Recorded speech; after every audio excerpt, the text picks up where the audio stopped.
إلى يوم الدين.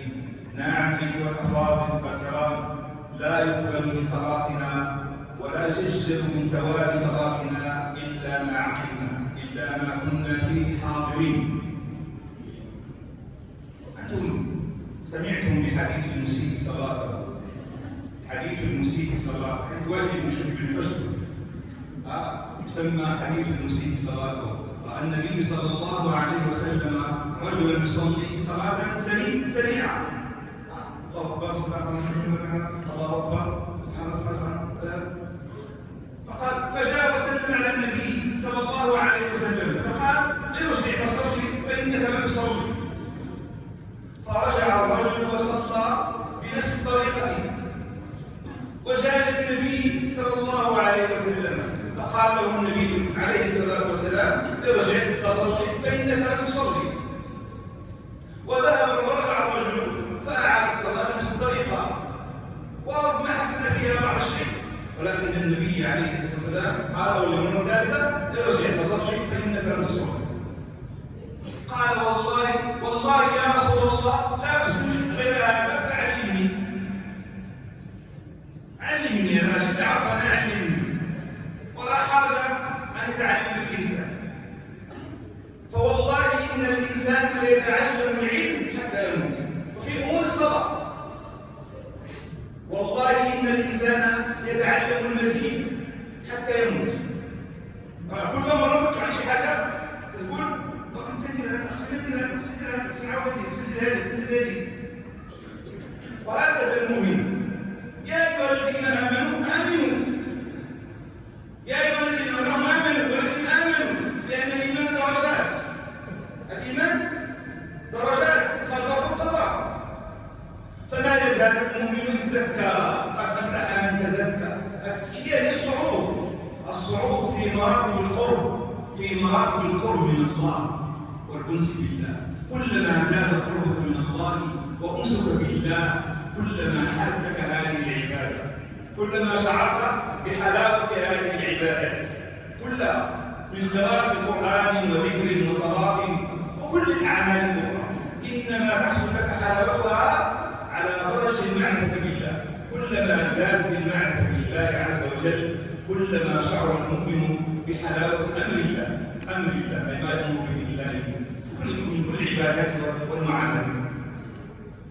أيها الأفاضل، ركعتان ثم علمه، علمه رسول الله صلى الله عليه وسلم في الحديث الطويل، ثم نرجع إليه فيما بعد.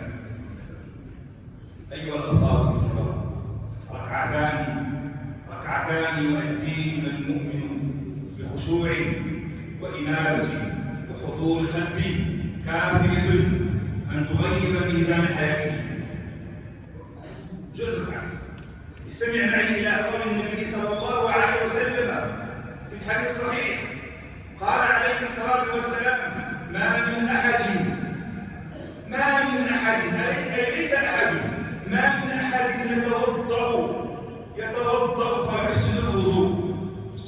شي بداية ما تجيش انت الوضوء على راه تبدا منذ دابا أدنى المؤدي، راه من هنا البداية. سوف يأتي معنا في الحصة المقبلة الكلام عن الأفعال، عن جوهر الأفعال والأقوال ديال الصلاة.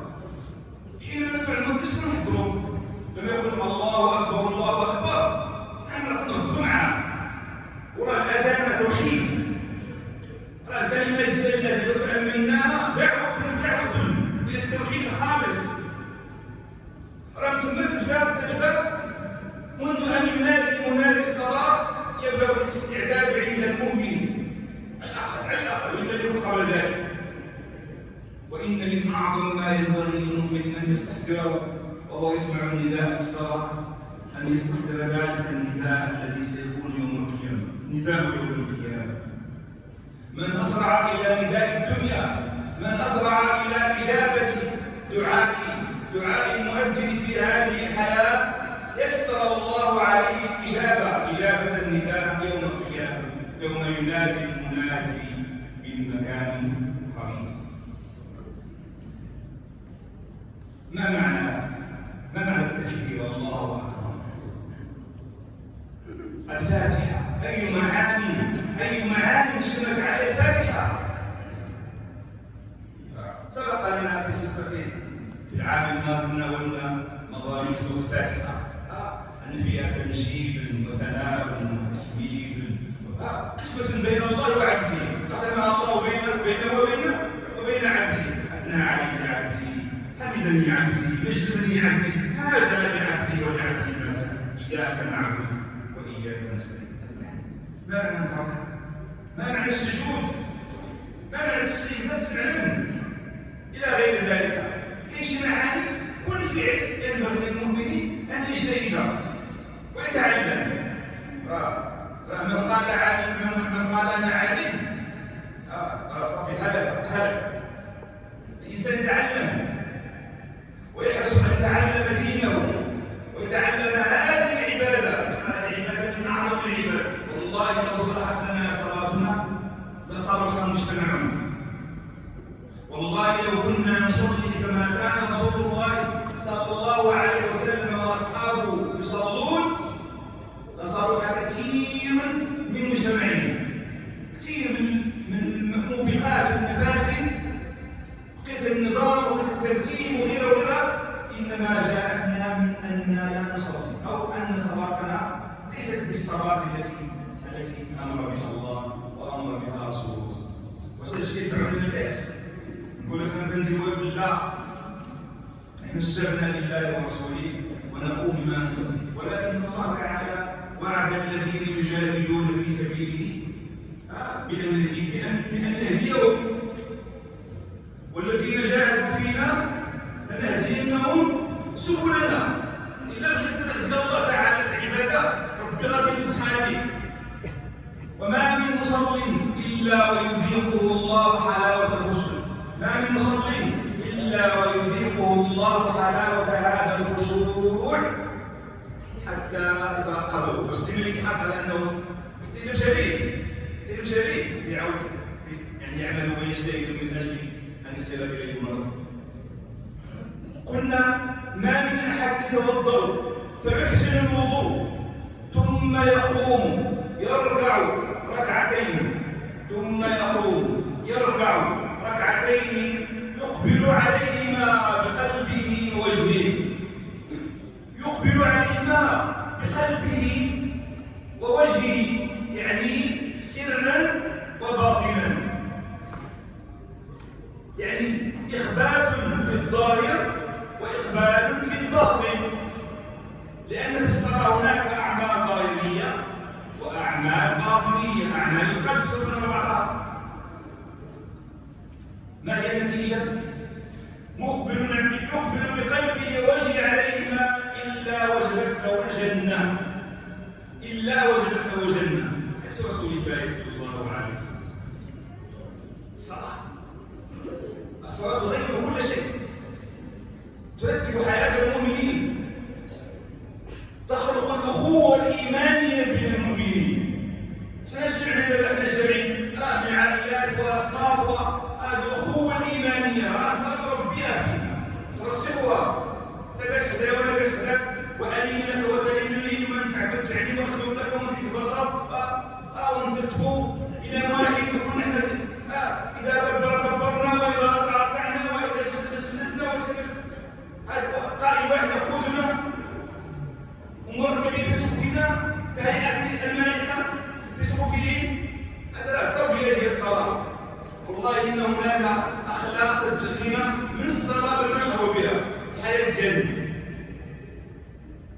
فلو كان صلاتنا في أعلى المقامات والله مجتمعنا سيصلح أيها الأفاضل. الصلاة الشعيرة عظيمة جدا.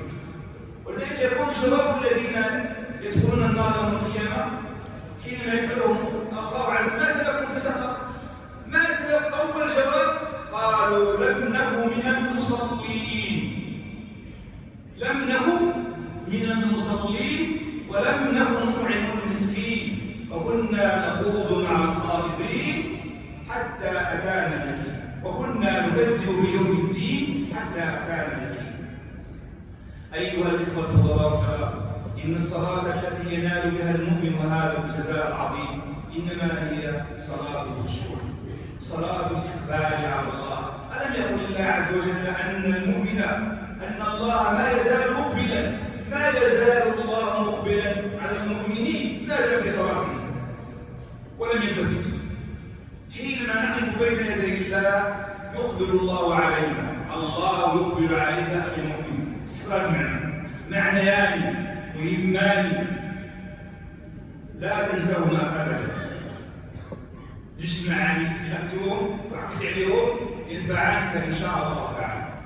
المعنى الأول أنك أخي المؤمن إذا وقفت في الصف استحضر أن الله ينظر إليك نظرا يليق بجلاله وعظمته. الله مقبل عليك وينظر إليك، ولذلك لا تلتفت، لا تلتفت لا بجسدك ولا بقلبك. والأمر الثاني وهو هذا الحديث الذي سبق لنا ذكره، أنك يا أخي المؤمن لا يقبل منك إلا ما كنت حاضرا متيقظا. كن موقظ، لقد أمر الله بذلك. ألم يقل الله عز وجل وأقم الصلاة لذكري، وأقم الصلاة لذكري. الذكر ضد النسيان، الذكر ضد الغفلة والنسيان، فهو سهو يعتري لقلة التيقظ. حينما تغيب اليقظة الإنسان توقظ تسمعه نفسه تسرح، تقول يسرح في أمور الدنيا أو مشانية أو سفر أو كذا أو مشكلات هذه ضاعت الركعات وضاعت الخشوع وضاعت المسارات. إذا استحضر هذا المعنى، فقد لا يكتب لك شيء من صلاته إلا جهدك البدني. ألم يقل الله عز وجل وقوموا لله قانتين، وقوموا لله قانتين. القنوت لله التوجه والقصد إلى الله عز وجل. فأنت في المناجاة حيث الموضع إن المصلي يناجي ربه، إن المصلي يناجي ربه. لما تدخل الصلاة صافي أنت الآن أمام الله، قريب من الله عز وجل، قريب من الله عز وجل.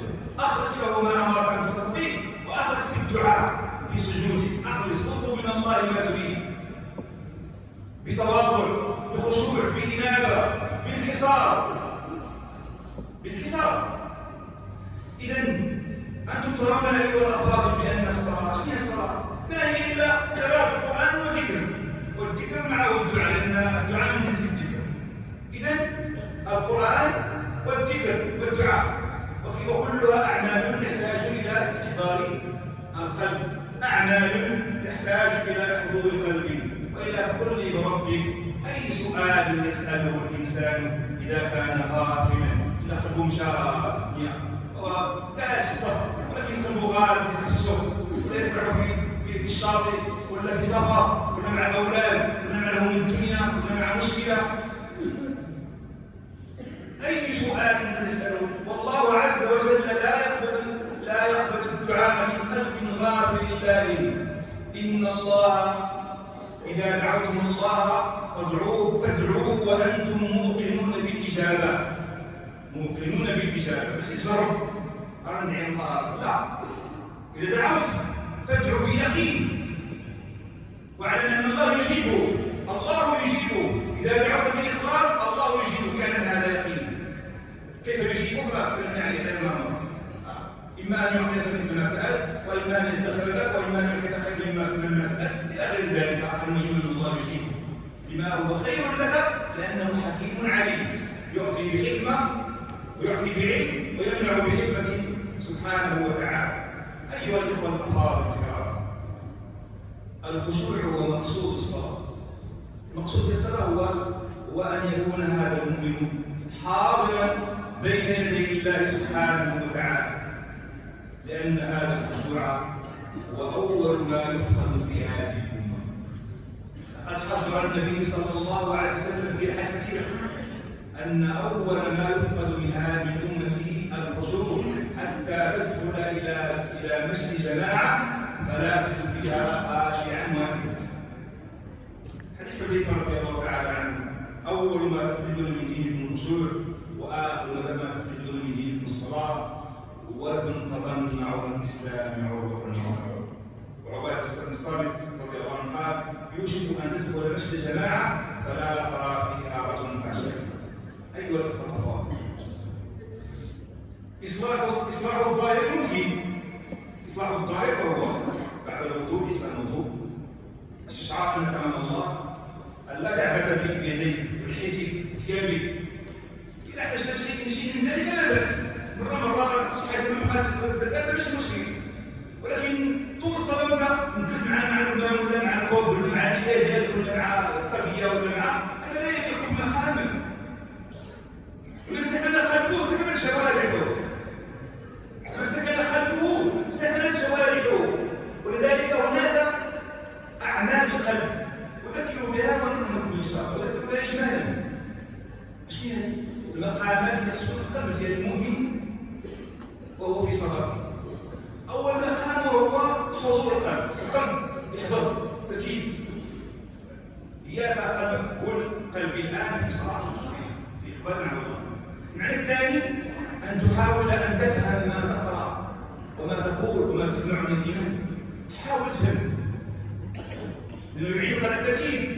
الأمر الثاني تعظيم، عظم من هو أمامك، عظم المقام الذي أنت فيه، عظم المقام الذي أنت فيه.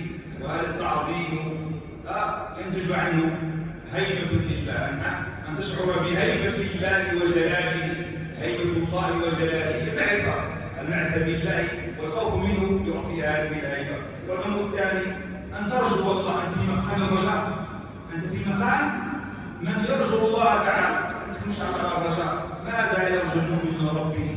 ماذا يرجو المؤمن من ربه؟ والأمر السادس هو الحياء، أن تشعر بالحياء من الله.